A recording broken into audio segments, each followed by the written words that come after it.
Imagine a timeline, right? Like a strictly defined, mathematically grounded countdown. Okay. You start the clock today, and at the end of this countdown, which is surprisingly short, by the way, human society just achieves this globally stabilized, completely safe world. Which is a massive claim. Right. I mean, I don't mean a temporary ceasefire or, a really good economic quarter. I mean a world that is effectively cured of its systemic, fear-driven chaos. Yeah, a permanent shift. Exactly. What if I told you that this utopian premise is, according to the source material we're looking at today, only 15 years away? I mean, it sounds absurd, frankly. It really does. Yeah, when you first encounter a claim like that, your mind just immediately categorizes it as science fiction, or maybe like the naive optimism of a late-night dorm room debate. So late. We are just so conditioned to view human conflict as this permanent fixture of our reality. So putting a 15-year expiration date on it feels, almost insulting to our intelligence. Like it's minimizing the problem. Right.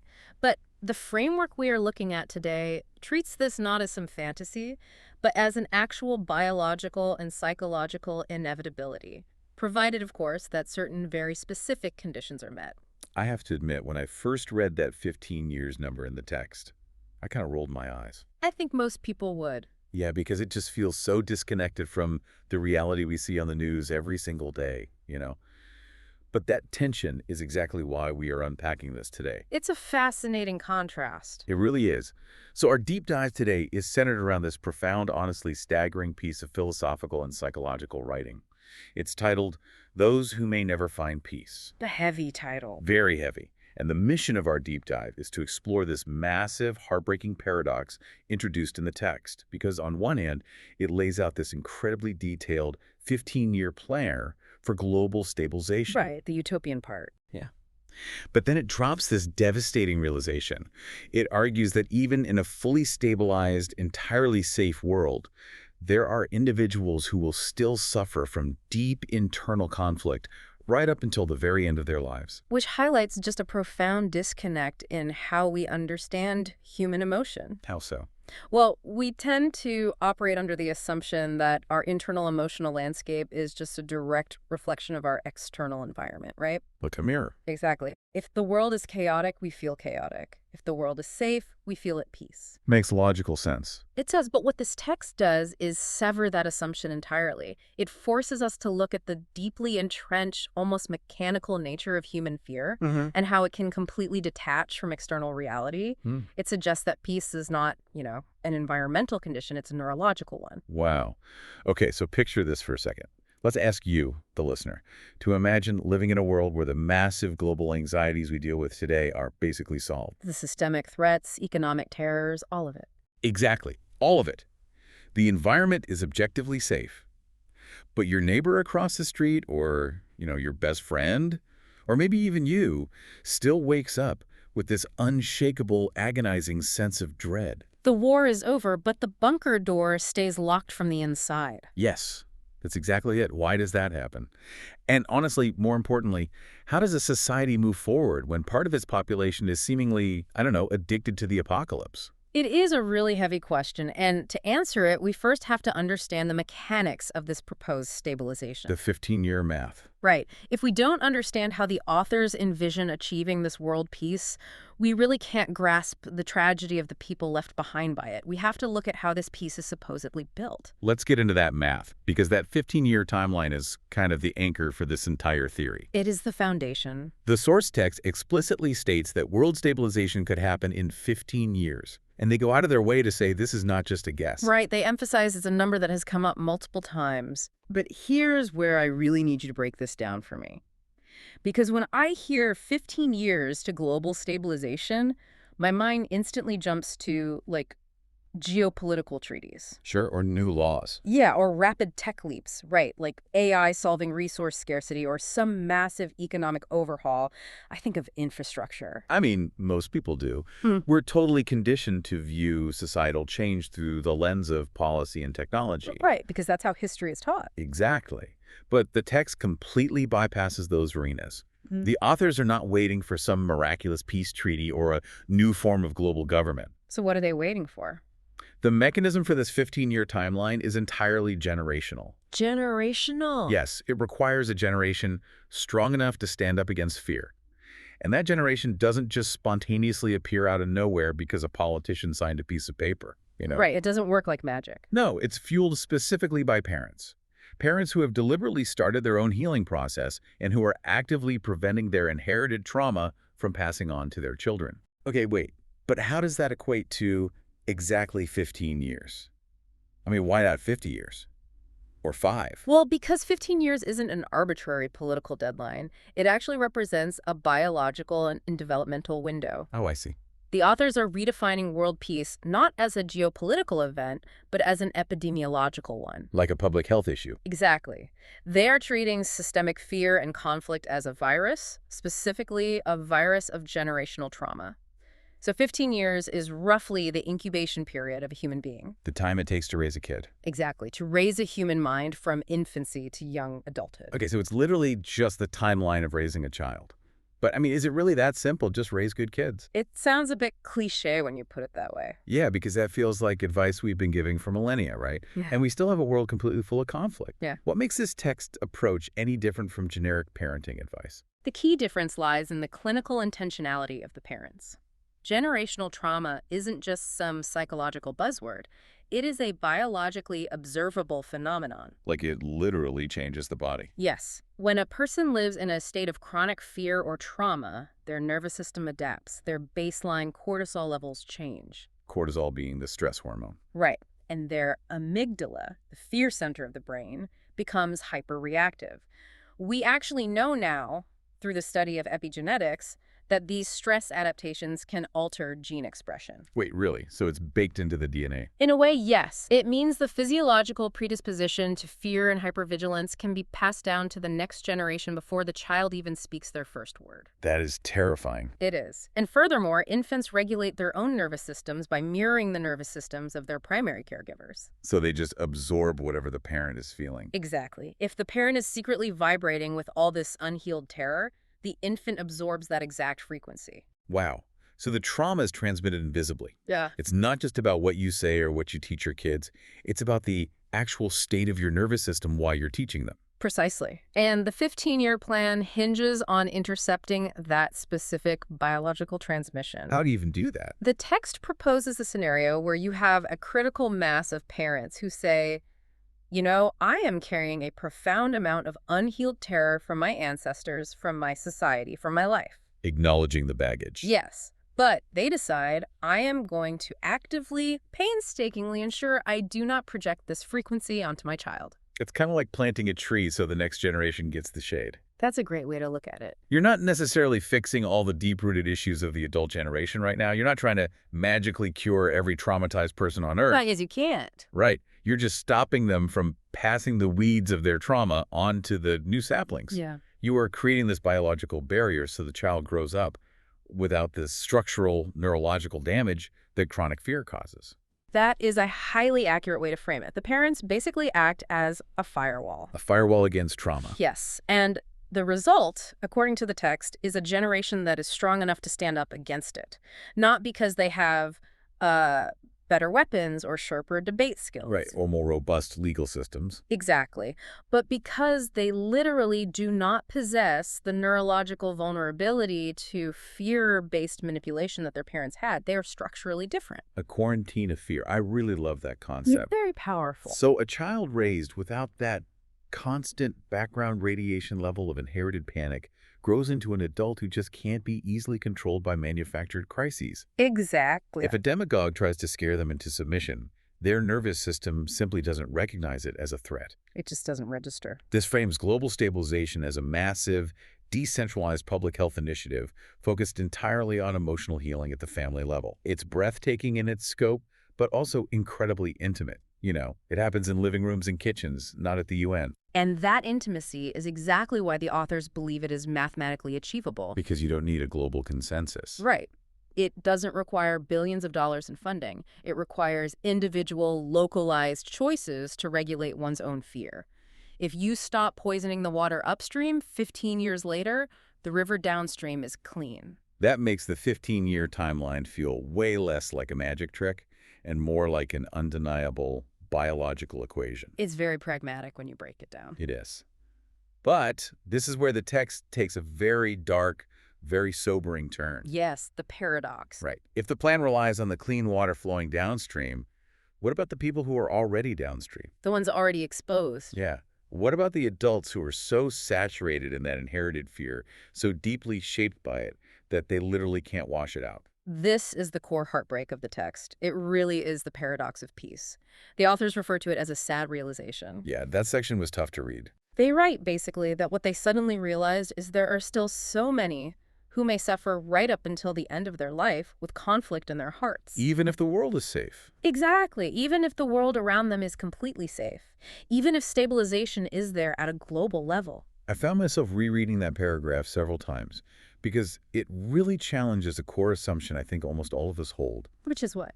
That if you take a suffering person and just put them in a safe place, they will automatically stop suffering. It's a very common assumption. But the source material describes a phenomenon where, no matter how safe the world gets, certain people will actually keep doubling down on their fears. The phrase doubling down is critical here. It implies this active, almost aggressive clinging to panic. And that is exactly what I struggled to wrap my head around. Why would someone do that? It seems illogical. Completely.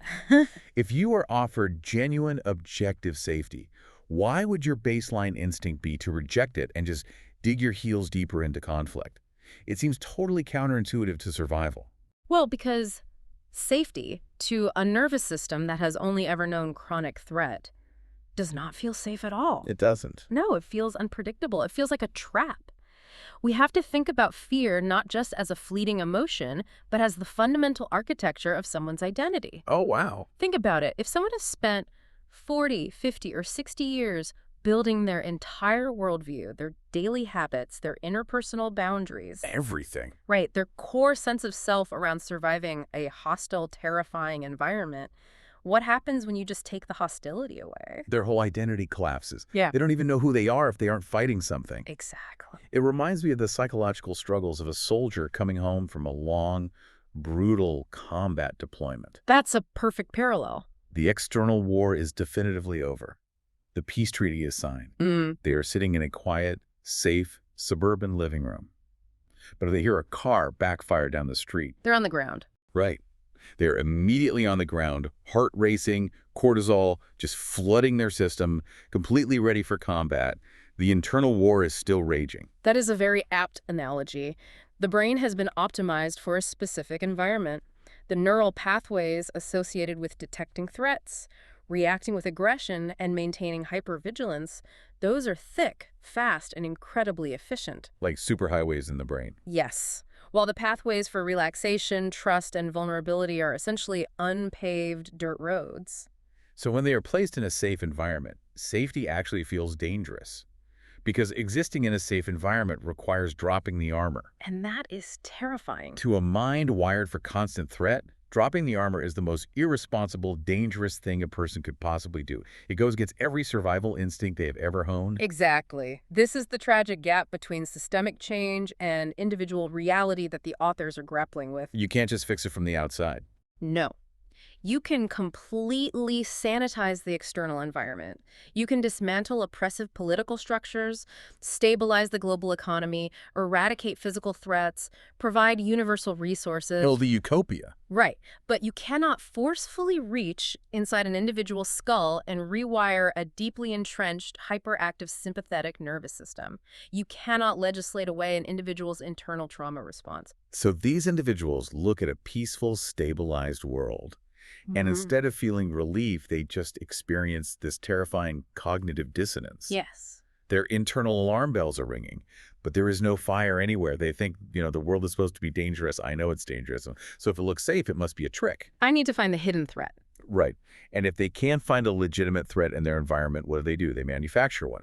They have to, in order to make their external reality match their internal panic. Yeah. They will literally seek out conflict where none exists. Picking fights. Yes. Picking fights with their neighbors, alienating their loved ones, sabotaging their own success, or latching on to just bizarre conspiracy theories, all just to validate the fear that is coursing through their veins. They will double down. They will double down. It is a profound tragedy. Mm-hmm. They are perfectly adapted to a chaotic world that no longer exists, and completely maladapted to the healed world that has finally arrived. It's heartbreaking. They will, as the text solemnly notes, perishes in a world where they could feel at peace, and yet conflict stayed with them right till the end. It's an incredibly bleak concept. It is bleak, but it also forces us to ask a massive sociological question. Okay, what is it? If we have this entrenched subset of people who are doubling down on fear, we have to consider how that impacts the broader mechanics of society. Because historically, fear hasn't just been an individual pathology, right? Right. It has been the ultimate tool for systemic control. Oh, absolutely.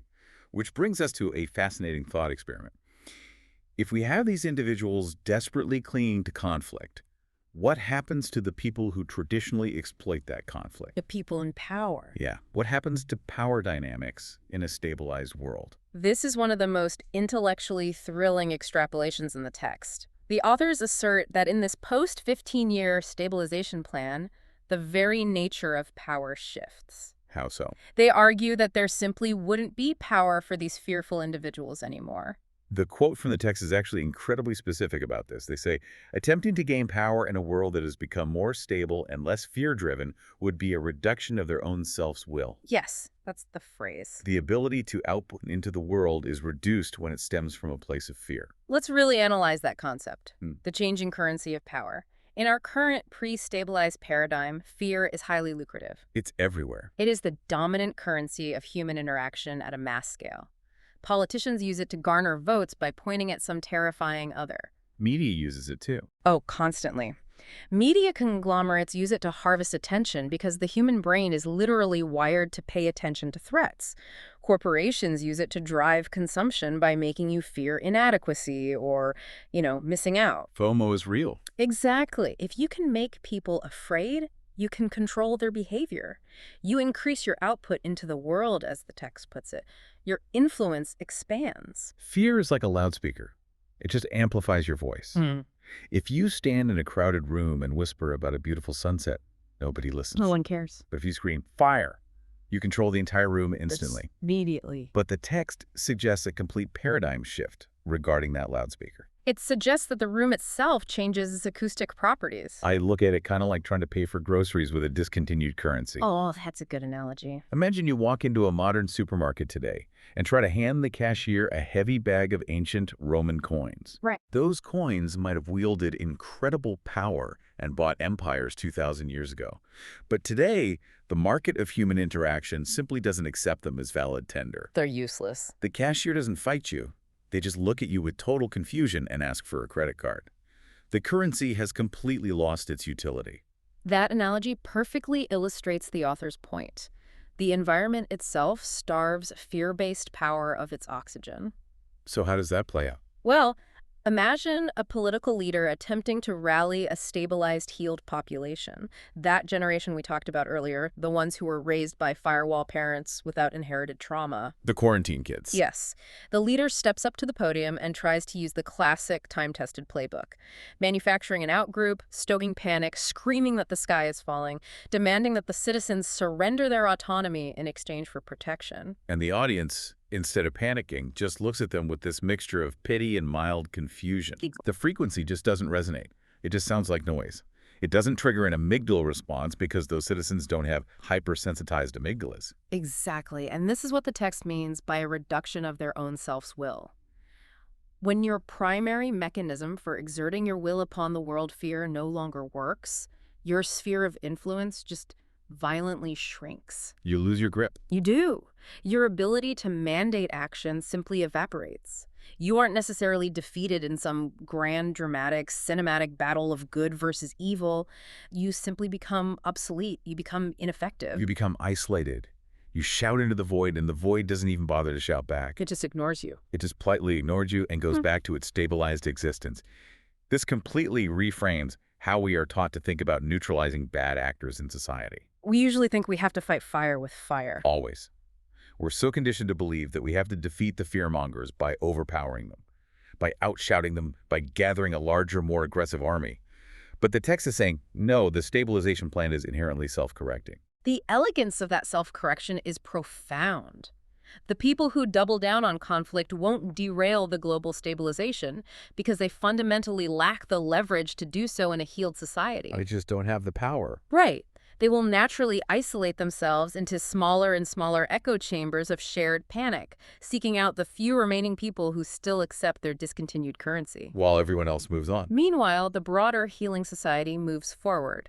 Their threat is neutralized not by force, but by irrelevance. Okay, so we have a vision of a stabilized society. Right. We have the fearmongers organically isolating themselves into obsolescence. But society isn't just going to abandon the concept of helping people, right? Of course not. If the grand geopolitical battles are obsolete, the focus has to shift proactively toward the micro level. How do we help those who actually want to break their own cycles of fear, but just don't know how? We need tools. Right, and the text doesn't just diagnose the problem. It actually gives us some incredibly specific psychological blueprints. It does. It moves from diagnosing these sociological shifts to prescribing actual actionable interventions. And the very first major step it outlines is the absolute necessity of depathologizing fears and anxieties. Let's make sure we define that clearly, because depathologizing can sound like, clinical jargon. Sure. From my understanding, it means removing the clinical stigma, removing the sense of sickness or deep personal shame from feeling anxious. Is that accurate? It is exactly that. For a very long time, modern society has treated fear, anxiety, and trauma responses as defects. Like a broken machine. Right. We view them as malfunctions of the brain that need to be medicated away, hidden from public view, or fixed as quickly as possible so the person can return to being a productive member of society. Yeah. But if you treat fear as a pathology, a diseased people will instinctively hide it out of shame. Because nobody wants to be broken. Precisely. The authors are suggesting that to truly heal fear on a mass scale, we first have to normalize it as a deeply human, albeit outdated, survival mechanism. We have to validate it. Yes. We have to look at someone's anxiety, their hypervigilance, or their irrational anger, and say, of course you feel this way. Given the environment you were raised in, given what your nervous system had to endure to keep you alive, your fear makes perfect logical sense. It kept you alive. Exactly. You aren't fundamentally broken. You are simply carrying an incredibly heavy, old defense mechanism that you no longer need. Removing the shame is step one. It stops the person from fighting their own mind. But step two is where the text introduces a concept that I honestly have not been able to stop thinking about. The translation tool. Yes. It talks about developing a translation tool for fear, to understand what others truly mean when they project their anxiety onto you. And they use this vivid, unforgettable metaphor, noise-canceling headphones for fear. It's a brilliant metaphor. This is the crux of the practical application in the text. This is how the parents from our earlier discussion actually managed to be firewalls. I completely geeked out on this metaphor because I really love audio tech, and the physics of how it works translates so perfectly to psychology. Walk us through the physics of it. Okay, so if you look at how active noise cancellation actually works in a high-end pair of headphones, it's amazing. The headphones have tiny microphones on the outside that constantly listen to the ambient noise of the environment. The background chaos. Right. The loud hum of an airplane engine, the chaotic chatter in a crowded cafe, the rumble of a train. The internal processor in the headphones then takes that exact sound wave, analyzes its frequency and amplitude, and instantly creates its precise mathematical inverse. An anti-wave. An anti-wave. It plays that inverse sound wave into your ear at the exact same millisecond as the ambient noise hits. The two waves collide in the air, the peaks of one wave fill the valleys of the other, and they literally cancel each other out. The physical result is silence. It is a highly active, dynamic intervention. Very active. It is not just passive blocking, like shoving foam earplugs into your ears and hoping the sound goes away. It requires listening, analyzing, and generating a precise counter-response. Exactly. Exactly. It requires engaging with the noise to destroy it. So how does this translate to an emotional context? Well, Like, when the text talks about a translation tool, does it mean that when someone projects their fear onto you, maybe they lash out in anger, they try to control you, or they panic and hurl insults, instead of reacting to it with your own fear, you offer the exact inverse frequency? you've captured the exact mechanics of what the authors are proposing. When someone is deeply traumatized or operating from a place of unhealed fear, that fear rarely presents itself politely. Oh, never. It often masquerades as aggression, rigid control, hostility, or cruel criticism. That is the noise. In a normal, unhealed interaction, if you don't have these psychological headphones, that noise hits your nervous system directly. And you react. Your amygdala perceives their aggression as a threat, it triggers your own defensive fear, and suddenly you are lashing back. You are both escalating. The cycle of trauma just continues. A perfect example is a boss yelling at an employee over a minor mistake. Yeah. Right? The employee feels threatened, gets defensive, and yells back. Okay.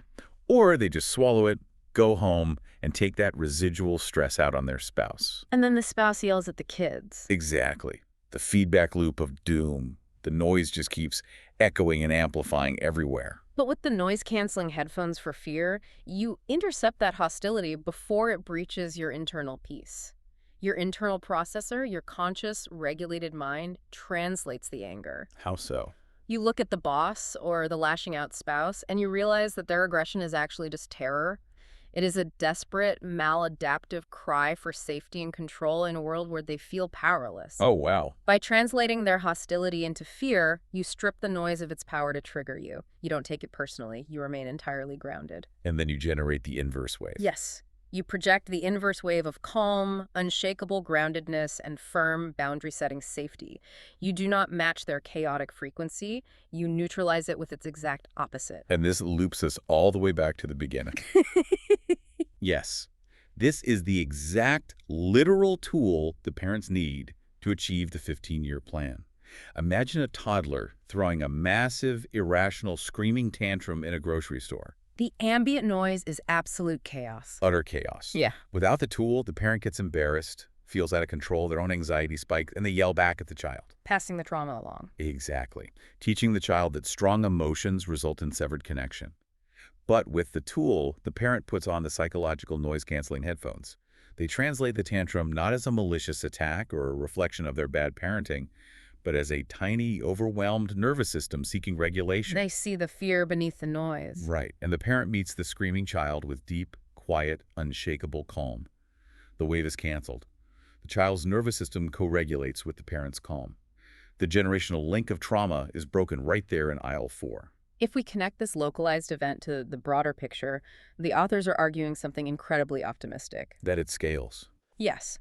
They are arguing that if this translation tool becomes widely adopted, if people learn to depathologize their own fears and actively neutralize the projected fears of others, the trajectory toward global world stabilization isn't just a hopeful possibility. It's a certainty. It is mathematically assured. The world is entirely biologically capable of it. It's a beautiful, elegant, almost flawless system on paper.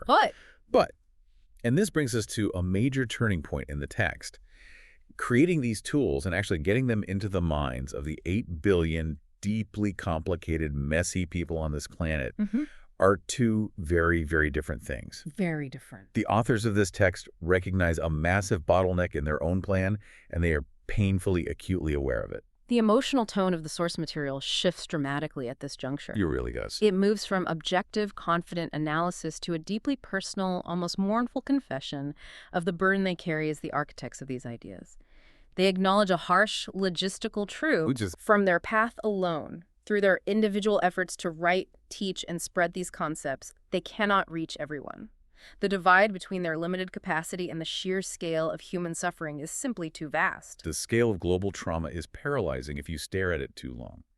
The creators admit that they get overwhelmed by the sheer volume of different reasons people strive for conflict and pain. It's an ocean of suffering. And there's this one line in the text that I found so profoundly human, so honest, and honestly so heartbreaking. They write about looking at all these fearful people and they confess. And we try in our mind to win the argument for peace with all of them. That specific phrase, win the argument for peace, encapsulates a profound paradox. And it highlights the ultimate trap for anyone who embarks on a journey of healing. The savior complex. Yes, the savior complex. I really had to stop and chew on that phrase. Because isn't trying to win the argument for peace just another subtle form of conflict? Of course it is. You are essentially trying to debate someone into a state of zen. You are stepping into a boxing ring, putting up your fists, and demanding that the other person relax. It's absurd when you picture it. Right. You are forcefully pushing your reality against their resistance. You're saying, listen to me, I have the data, I have the tools, your fear is illogical, you need to relax and feel safe right now. And it simply doesn't work. It doesn't. You cannot violently enforce tranquility. This raises a vital point about the strict limits of intellectual persuasion when dealing with emotional trauma. Okay, tell me more about that. The authors realize that their immense empathy, their desperate desire to save every single soul from suffering, is actually driving them to engage in the very dynamic they are trying to dismantle. Wow. By arguing with them. Yes, by trying to argue people out of their entrenched fears, they are exhausting their own finite energy. And worse, they are likely causing the fearful individuals to double down even harder. Because to a hypervigilant nervous system, an argument is a threat. Even an argument for peace. Even an argument for peace. If you approach a deeply traumatized person and say, your worldview is wrong, your armor is unnecessary, here is the peaceful way, their amygdala doesn't hear a loving invitation to peace. No, it hears danger. It hears, this person is trying to dismantle my armor, leaving me exposed to the dangers I know are out there. So they fight back. They resist the healing because the healing feels like an attack. Which brings us to the profound maturity demonstrated by the authors in the later sections of the text. They realize they have to completely step away from this dynamic. They have to stop arguing. They recognize that they cannot be the sole arbiters, the central hub of global healing. They have to surrender their savior complex and trust in the concept of a decentralized, open-source network of healing. They write about this transition beautifully. Let me pull it up. They say, we understand that every person that ever finds healing in themselves adds to the global network, the common knowledge of healing. That's the key. The system will branch out in and of itself. Once healing tools are available that can grow with the users, they also grow globally and can reach users we would have never imagined possible. It is the exact definition of a network effect, a concept we usually apply to economics or technology, but here it's applied directly to human consciousness. Like social media, but for healing. Exactly. In technology, a network effect occurs when a product or service gains additional value as more people use it. Think of a telephone network. One phone is useless, two is a connection, a billion is a global infrastructure. Right. The authors are suggesting that emotional healing compounds in the exact same mathematical way. If they can just introduce the noise-canceling headphones to a core receptive group, those individuals will use them, iterate on them, adapt them to their local cultures, and intuitively model them for others. It goes viral, but not the fast, cheap virality of a meme. It's a slow, deep, generational virality. The sustainable one. Yeah. One healed parent heals 3 children.